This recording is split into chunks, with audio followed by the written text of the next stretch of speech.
March the 24th, 2026.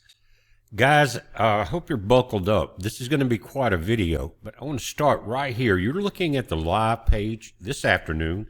It is 4:29 here, and it is 23:29:33 on the Franco-Swiss border, UTC time, guys, Universal Time. And this is called the proton physics.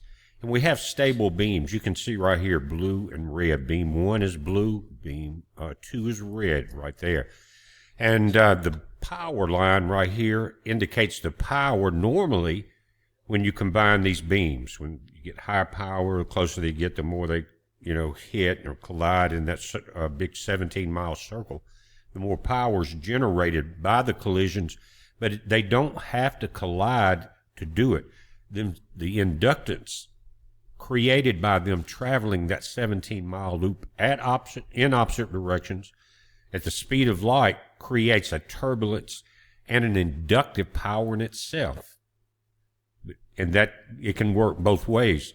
But what we're seeing right now is something just a little bit different, and I think it is going to lead up to the massive power test they're going to do in the next few months before they shut down June the 29th for 4 years. Now, on the left, the power line is showing us almost at 7,000 gigaelectron volts per beam. And that puts you where you were looking at 14 TeV when it's maxed out. Again, they are combining them. You can see here 6,799 gigaelectron volts, which would be 6.7 tera electron volts. And we're talking about 14. That's the maximum this machine can handle. And it's and that's what they've been planning for all of this year, to reach full luminosity and open up whatever they're trying to do. But again, you've got, if it was 7,000 gigaelectron volts per beam, you would have 14,000 tera electron volts, if you understand what I'm saying. But here's where it really starts to get good. We're running almost full power as the beams are lowering in power. Now, you've seen many of my videos where I would show you when CERN would power up, you would pull down the Earth's magnetopoles, our shields, crushing them into the lower satellite band at some times. And that was basically demonstrating that the coil that is CERN, that big coil, is tied in with both the Hall and the Peterman currents, which are generated by our Earth shields. When those lines of force that come into the Earth, the same ones your magnet reads, they hit it, they create an inductive ground force that goes right across CERN. And so what that tells us one thing, it tells us that CERN's coils can tie in with the Hall currents and the Peterman currents and feed back into our shields. You understand what I'm saying? And the reverse can happen. We've seen these power spikes come in during solar flares and things like that. In other words, the sun, which is the primary coil, as it hits us, it generates another coil reverberating in our shields. And you saw the video, was it yesterday or day before? I was showing you the illustration to where the Peterman currents were coming down from the shields and creating a cross current on the ground, underground, called ground currents. And it's like an inductive coil. And at that point, the coils tie in with a 17-mile coil called CERN. By the way, just as a reminder, CERN's coil is 100,000 times stronger than the Earth's shields. So it didn't have much trouble collapsing the magnetopoles. Now, that illustrated something that was very important, is that there is a connection between CERN, the ground currents, the shield currents, and the sun. It's 4 coils, basically. One can react to the other. Now, listen, and what is happening is the solar energy from the sun and the 2 solar X-flares we had this morning is part of why the black line is staying in power. It's called reverse induction in electronics. In other words, instead of the power coming from the 17-mile coil and then emanating out and upward, that the coil, which is our shields, is being bombarded by X-rays from the X-flare. they're coming into the downward currents that create our ground currents that run over CERN, and now they have control. And in other words, not control of everything, but they have enough inductive power from the sun to keep the power up as the beam power goes down. Now, this is where what they're trying to achieve in the long run. It's like a perpetual motor, like a wheel you could start spinning that never stops unless you stop it, right? Well, that way the power is down at CERN, but not the power of the beams. You understand what I'm saying? Not trying to be technical, but I kind of got to get that way. And I think that's one reason I'm getting a lot of information is because I understand the basics. And you guys that have been here 15, 10 years or 2 years have seen some of this, and you're understanding it too. That's part of the overall plan. Now, over here on the right, this is, on the left, it's intensity and beam energy. That's what we're looking at. Here is called instantaneous luminosity. That's the key. Each year, they'll try to reach that before they shut down for the winter season. But what we saw, and you're seeing the latter one, and it's spiking up above 14,000. This correlates exactly with the UTC timing, just like the magnetopause did with the second X flare. Now notice our timestamp is moving, and this chart is moving, chart is moving from left to right. And so you're not seeing, and I did this morning, I just haven't had time to put all this together, but there was 2 spikes. This one's at 14,000, and it lasted about 20 minutes. The first one was at about 16,000. It's behind us on the time scale now, a little higher than this one. It also lasted about 20 minutes. And that was the absorption of our atmosphere, our shields, from the X-ray burst from the 2 solar flares, traveling down through the currents that initiate the coil on the ground, called the Hall currents, that initiates CERN's coil. So you see that. And these were very unusual spikes.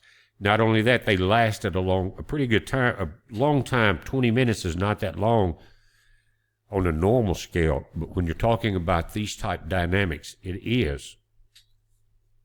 Like I said, guys, hold on. This is our proton physics stable beam called the LHC cryogenics page 1. And I went over ad nauseum, and I understand that. And what you got here is a combination of many colors showing up as red on this temperature line. That's the same as basically outer space. And it takes that to create the non-friction to keep the coils cool and to keep the beam moving at the speed of light. But year after year after year, we've seen them get up there and start running high power. And these sections, and each one of these are sectioned in the 17-mile loop. One will turn red, and you'll see one of the colors, maybe a blue or a green, jump up here, maybe 2 or 3, and then it shuts down everything because it's going to overheat, right? But this year, I've seen that very few times, even as they're running right at the bottom of 14 TeV, the total power, the absolute power the machine can handle. It was designed that way by the Indian scientists with knowledge, I think, that goes back to ancient times. I think they had these then. But anyway, this year, we're not seeing that. So what has happened? Last year, during shutdown, they changed the ceramics. They had found a new ceramic that was a super semiconductor that could absorb all the heat needed to keep these units cool. Now, it's fascinating that that ceramic had not been discovered until 2 years ago. And it was discovered, guys, I may have mentioned it, on Skinwalker Ranch. They were digging 400 feet into the mesa. Supposedly, there's an object there, buried, and it's been emitting radiation, blocking all kind of GPS signals and everything. But as they were drilling, they were looking at the drill filings and through the screen, and they were pulling out these pieces. They could tell they were machine pressed, but they were semiconductors, much like you would see on the shields of a space shuttle to keep the people inside from burning to death. They absorb heat, then release it. Well, on Skinwalker Ranch, guys, I mentioned, I'm pretty sure I did, they found the pieces. They sent them to the University of Utah there, and One of the labs there, by the way, is owned and was built and funded by the owner of Skinwalker Ranch. You see him many times there. Anyway, they took it there. They had a meeting with NASA and some different scientists. And before that, they had went into the lab there and put this piece of semiconductor into liquid nitrogen. I think it was clear. And normally with a semiconductor like that, you put it in there and it will boil off the heat, maybe in seconds, maybe in minutes. This one would not stop boiling. And I started seeing in that video on Skinwalker, you may have seen it, people's eyes were bulging out. And then they showed it to the group of NASA scientists that had worked with Travis on space shuttle missions, and they were higher ranked than him. And they really sat up in their seats when they saw that semiconductor. With 2 years later, CERN has a semiconductor that will do what you're looking at right now. It's something, isn't it? And you know, guys, I don't know how many of you or what your ages are, but there was a movie called 2001: A Space Odyssey. And it reminds me of this. Remember I was talking about, and you've seen it if you watch Skinwalker. If not, guys, I'm a Discovery, alien file or Ancient Aliens and Skinwalker Ranch kind of guy. That's about all. And I'll do that when I'm tired and I lay down, because it's not like overexciting. You can absorb some information, but it lets you rest. It's kind of like puts you to sleep type thing. But I enjoy that type stuff a lot, and I guess it shows on the years of videos we've done. But in 2001: A Space Odyssey, they dug up a monolith that had been buried. Now, my thoughts, purely mine, is that object or the craft that is buried in the mesa that deep was caused after the break of the ice shields during the Younger Dryas over 12,600 years ago. In other words, the ice caps, they were, you're talking about mile-high ice caps over the Great Lakes, guys. All of that crashed, global shift trigger. We were having more than likely very strong solar flares, maybe stronger than this generation or this Earth age has ever seen, breaking all of that up. And it created massive ice and debris floods that traveled all the way down to Utah. They scarred much of the northern section of the nation, especially below Canada. You can look those things up. And that object was either grounded, they're saying it's about 400 feet long. Object was either grounded by extreme solar activity, possibly, even because there's evidence that there were massive comet asteroid strikes at that time. Maybe asteroid broke up and it hit and shattered, and therefore we came into seeing the Carolina Bays. Another video, you've seen it if you've been here long enough. Anyway, whether that object was parked there, was knocked out with its communications by the strong solar activity going on at that point, or some type of asteroid strike, we don't know. But what they did see in their LiDAR detections is that the craft, being 400 foot long, was also, it had many pieces scattered around it. If you guys remember, that Travis said it reminded him of an airplane crash debris field. Anyway, then comes the mud, buries it. Just like the monolith. And people talk about, we have been pre-programmed by movies. We're going to talk about another movie before this is over. Anyway, the monolith is finally dug up, and it looks like primitive man, half ape. And the first time the Earth rotates back towards the sun, this black monolith is activated. You guys remember that? And it starts changing everything. I think it was like the generational change, or the hand from God to Adam type event. You know what I mean? Anyway, so we got an object in the mesa. Nothing is coincidence, guys.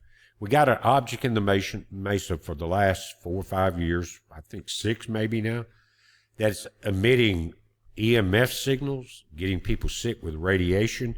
They're picking up information on every instrument they have.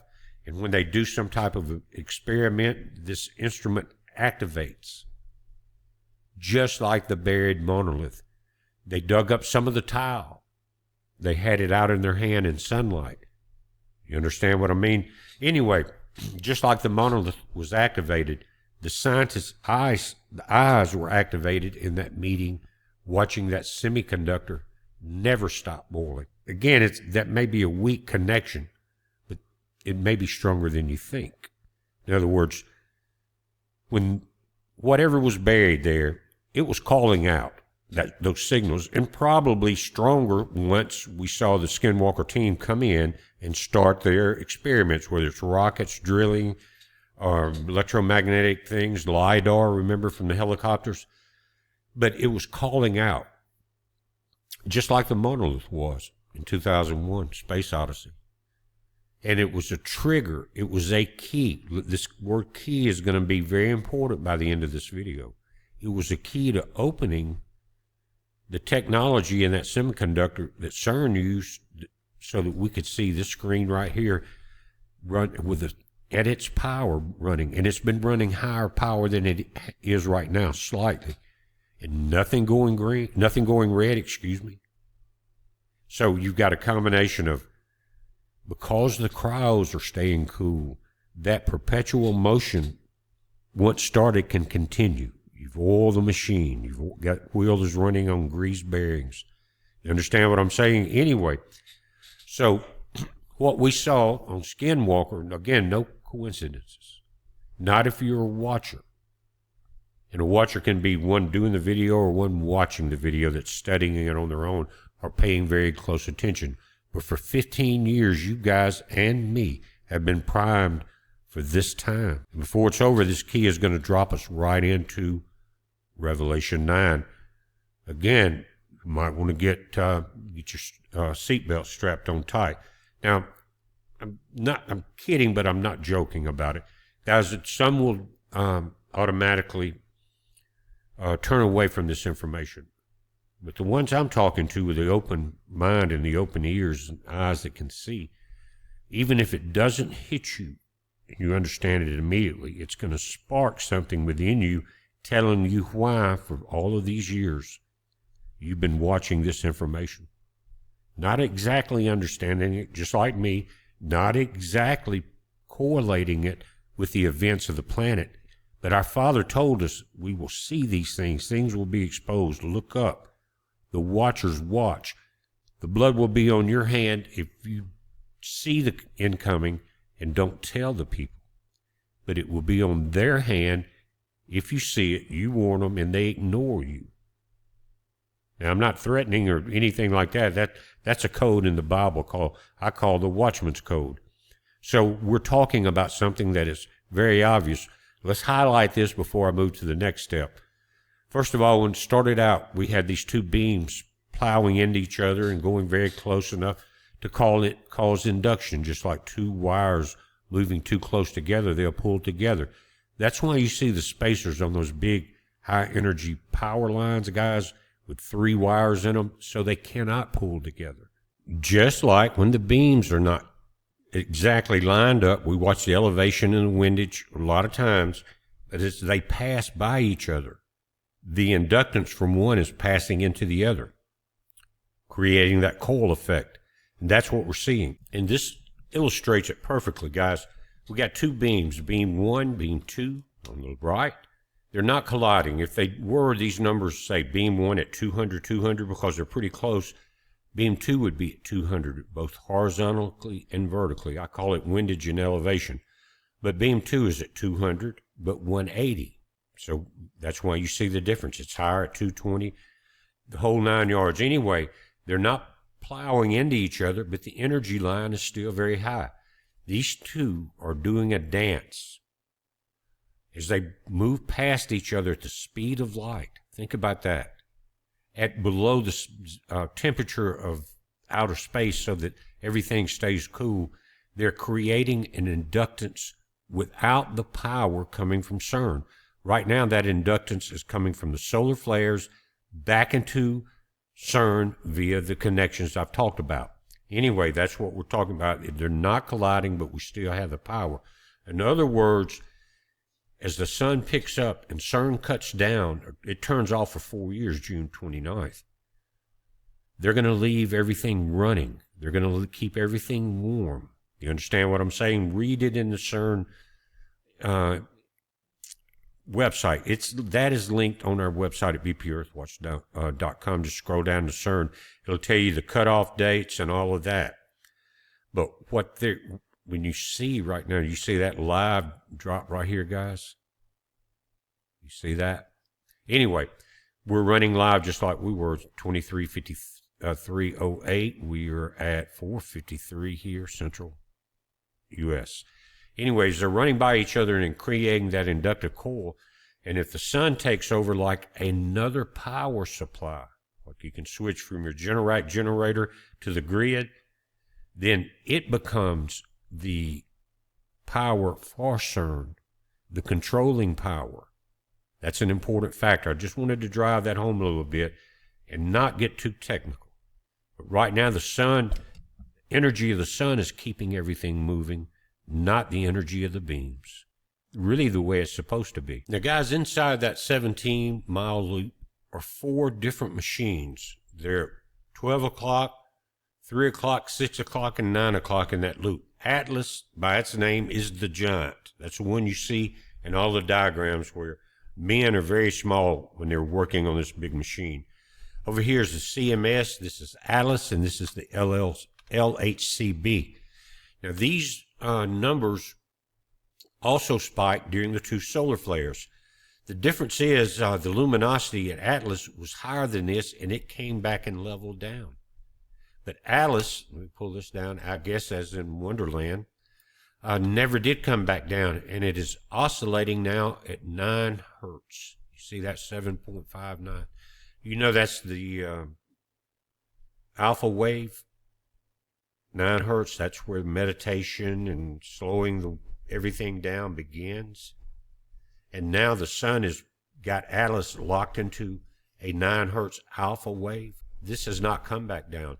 These numbers, again, at Atlas and the CMS were much higher right after the flare. Then they came down. But here, Atlas and the LHCb has not. And sun is in control. Look how the frequency changed to alpha.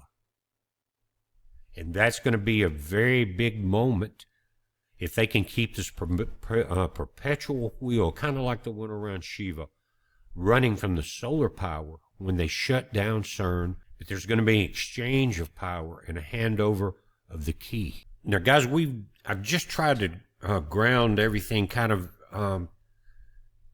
with the technology and showing you what I was talking about. I hope it kind of made sense how the sun and CERN operate between each other, and they actually are reverse power coming from both ways.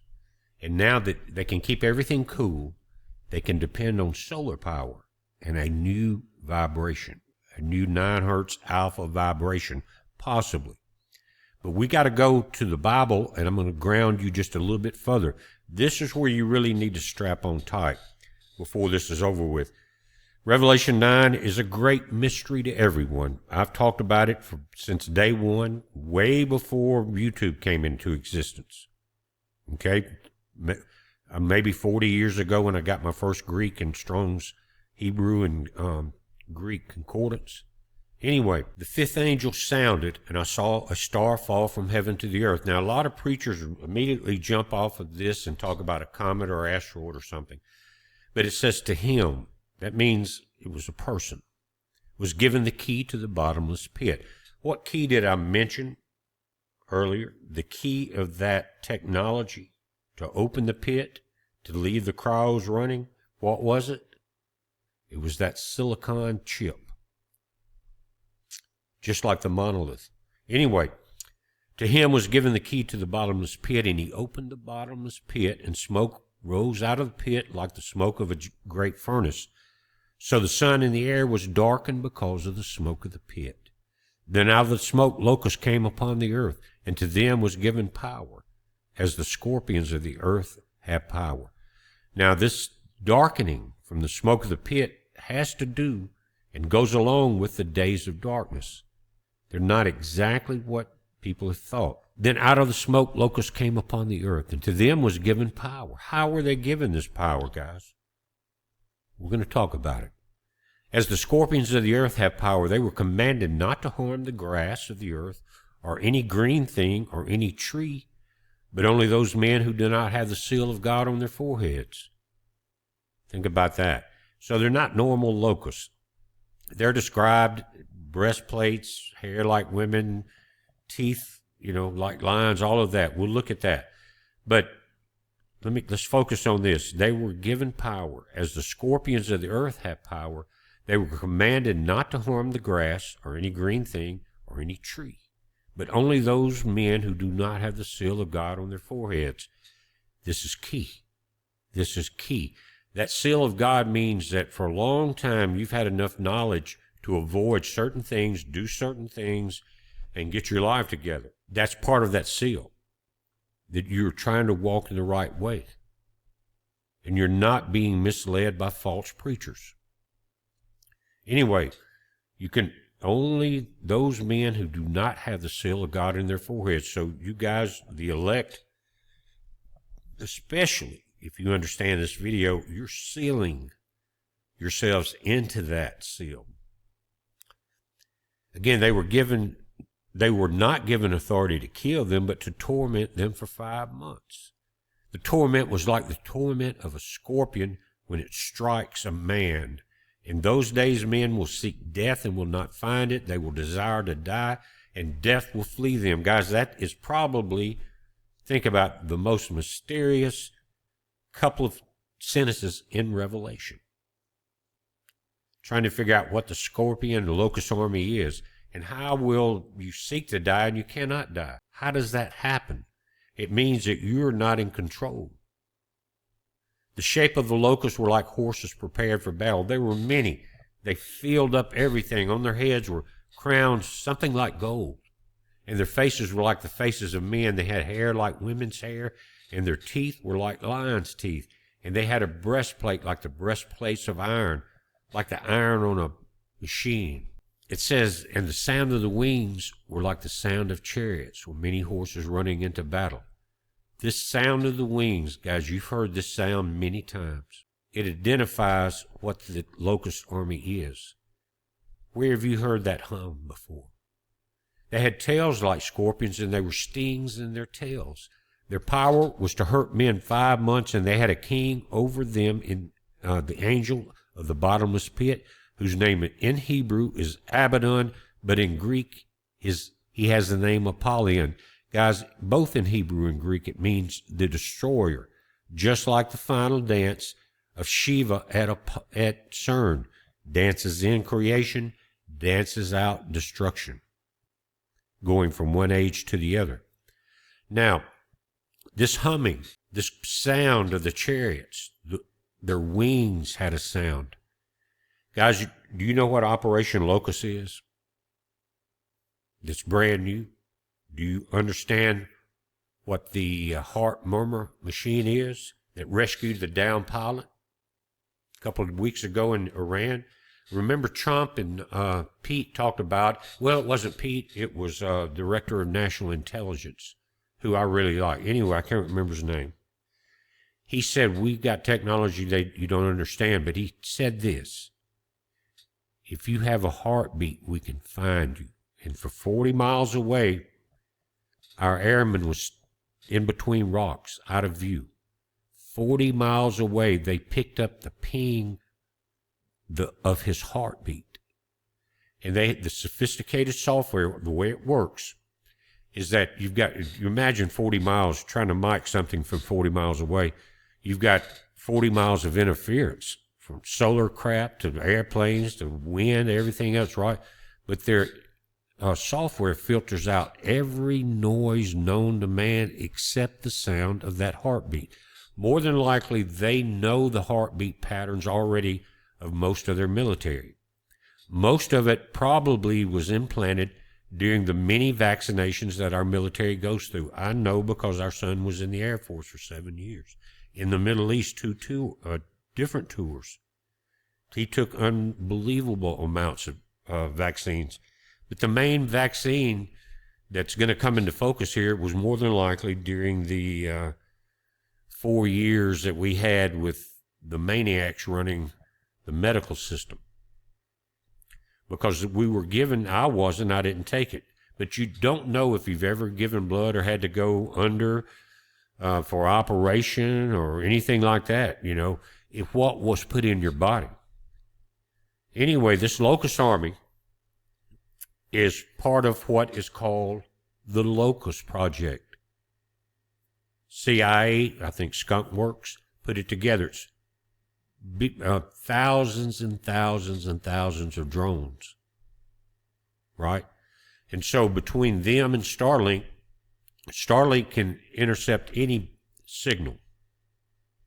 The drones can move in like a swarm of locusts, and you hear the sound of their wings, guys, because they are running an operation. It's so deep in what it's going to happen.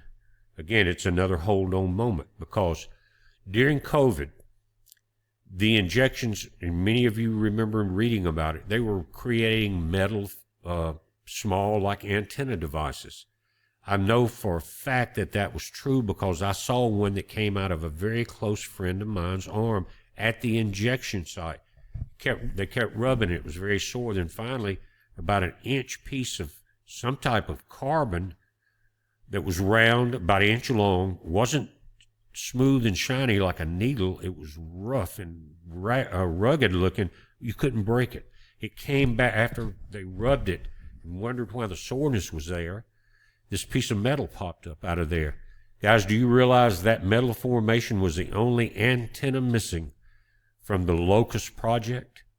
And that they needed an antenna to direct what they're going to do to man via satellites and this Locust Project drone of swarms. Again, you will hear like the sound of the wings. We're talking about modern technology. It's what they're talking about here, and it's being described to John the best he could deal with it. Anyway, so much of the world's population has got that little antenna in them, and the other people that didn't get vaccinated will be in good shape, except that most of us won't know it, because some of us have had surgeries or things to where we were out under anesthesia. During that time, we don't know what the hell they gave us, right? But anyway, the only thing lacking in this worldwide project, again, we're talking about three-letter agencies, the skunk, was the antenna needed for all of this information to advance. In other words, if they can control the vagus nerve right in your solar plexus, they can control your heartbeat and your pulse. They found that pulse from that down pilot, excuse me, because of this murmur technology. But when you combine that murmur technology with the satellites and the drones and the antenna, it becomes a control mechanism. Now, why do men wish to die? They seek death and will not find it. Guys, this technology is ancient. And it's even been pulled in the last since the beginning of time, it's ancient. And then it's been used ever since then. But you've seen the movies about zombies, and you've heard about the practices of voodoo and things like that going back forever. And in Egypt, they had this in the old times. But what they're talking about technically is you have two souls. You have a greater soul, your soul. Then there's a lesser soul that controls the mechanism. In other words, the movement. It's a lesser body. It's an animated body, like you see in the zombie shows. The real soul is missing, but there's the second lower soul is controlled. In the old voodoo movies, there would be medicines given and different chants and spells, and then you had complete control over that person. But in this modern sense, via the control of your heartbeat, your pulse, and your rhythm, they can keep you from dying. Do you understand what I'm saying? Just like they found that airman. But this time, when that key is opened fully and this Locust Army is emitted, we're going to have 5 months of tribulation of man by man. This is not the end of it all. Guys, we have the tribulation of man, then we have the wrath of God. It's two different separate things. This is going to be part of the of the tribulation of man by man. Or I hope you guys are following me. Forget the symbology, understand the technology and where we're moving. Look up the Locust Project, again, CIA, Skunk Works, that group. Look up this Murmur Project where they found the sailor 40 miles away. Now, when you drop a swarm of Locust drones anywhere on the planet controlled by the Starlink network, you have complete control. And via that antenna that they injected, whether all the doctors and all knew what they were doing, even though they knew they were getting rich, that was second tier. The top tier are the ones that knew the antenna needed to be there. Again, I have physical proof that that implant was placed, but it was removed, maybe because of prayer, maybe because of this person's frequency. They're very nice, very good people. It was not allowed to merge with their frequency. That's a little deeper scale. Some of you will understand that. It may have happened to some of you, but I've got the piece of metal. It's in a plastic bag, has images, came out of the arm. It was the antenna needed. So you've got to tie in this massive Fauci move, what they call it, warp speed. That kind of brings a whole new meaning to that name, doesn't it? Warp speed came in and implanted that antenna in the entire willing population. Now, there's been a lot of other problems like the blood clots and all being low, and a lot of people I know died after that. But those are side effects of planting the antenna. Remember, they didn't test the other ingredients. They had what they wanted, the nanoparticles that would form into this metal object. So they planted the antenna. The scorpions, the Locust Army, will be able to detect you by that. Remember, our Father says you won't be able to hide, just like that airman was not able to hide. But it won't be just about detecting him. It will control a population that will do anything they're told to do, because if they can hit your vagus nerve the way they tuned into that heartbeat 40 miles away, and then if you're not an antenna, these drones can make sure you are, with that sting in the tail. Do you understand what I'm saying? Or they can intensify the misery you're in because you're not being a willful zombie. You're wandering out of line, left or right. You're not, you know what I mean? It's going to be hell on earth, guys. It's 38 minutes, and I think we went far enough to where it's enough to digest. But we've covered a lot of ground in this 48 minute video, guys. I mean, 48 seconds. So let's recap just a moment. And guys, this is not about getting clicks. This is about a group of people called the elect that these messages are meant for. Some people say you're dealing with some crazy technology. I'm dealing with it, but I'm reporting to you what it's going to do. Okay? So we got the sun interacting with CERN. We see it in the effects on the magnetopoles. We see the spikes in the luminosity. We see that continued X-ray radiation bombarding our planet, and the beams being able to back off their power and let the energy from the sun, like my solar power system here, run things. Then that power is going to be cut off. There's going to be a brief moment of silence, just like we've heard about. Everything gets quiet a minute. The angels start sealing the children of God at the four corners because of what's about to happen. Just like, again, if you haven't read about how a zombie is supposedly created going back even to the Egyptian days, look it up. It's called The Lesser Soul is Animated. So they're keeping you alive via the same technology that they found the down pilot. CERN is interacting, but now the sun is taking over the job of the beams at CERN. They're going to cut the power off. For that brief moment, the information is that the intelligence, the ancient intelligence in CERN, could possibly move into the satellites. Now, what does that mean? Does that mean this intelligence is dark? Or would it be a move to keep it out of the control of the humans that are about to do the deed? Remember, Christ said, "Do not touch my elect, and no weapon formed against you shall prosper." So that last question is something I'm not sure of yet.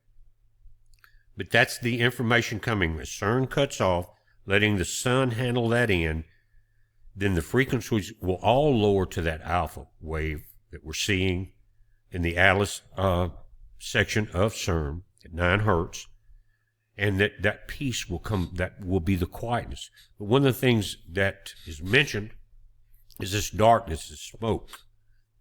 And that could be what some people call almost like a dark energy, like an ion layer of dark energy created by this change in the switching off of the machine, the days of darkness. And they mention it here in this chapter. The smoke came out of the earth.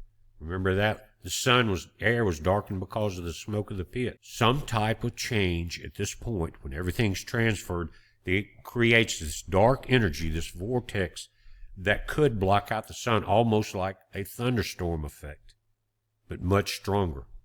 Now that is, again, that's in the speculative part of this, trying to tie in that darkness, but it makes sense. But again, this Locust army is not what you think. When you hear those wings humming, just like I have a drone, guys. I got one back in the days we were looking for my lost dog, Bandit, to try to find him. And it's got this buzzing sound as it comes back down to the ground. Anyway, when you hear thousands of those, they're looking, they're searching for their next zombie victim, and they already know you if you have the antenna. If you don't, that won't show up, but your heat signature and others will. So if you hear them, try to put on some armor, dive in a cave or something. But again, our Father he said, "Do not touch my elect." And you guys that are watching this, for some reason, has kept you watching it, kept me reporting on it, kept me studying, kept you wondering and guessing, and same with me. It's coming to this point. And what is amazing is by looking at the technology from both Skunk, CERN, putting it all together with the sun, we're starting to see some of the events at the end times that would be revealed to man, just in time, so that your heart doesn't fail you when you see the things coming upon the earth. We're going to get into that a little more in detail, guys, in episode 4. This is episode 3, believe it or not, of what we're calling the Ancient Intelligence Files. It will be up probably within an hour or so now. It takes a while to edit and to upload a 45-minute video. But guys, you hung in there the other night, and if you don't, you'll catch it in the morning. God bless y'all. This is a major heads up. Let it sink in. If it doesn't, put it on the shelf. Don't throw it away. One day it'll click. It's a heads up. Be safe.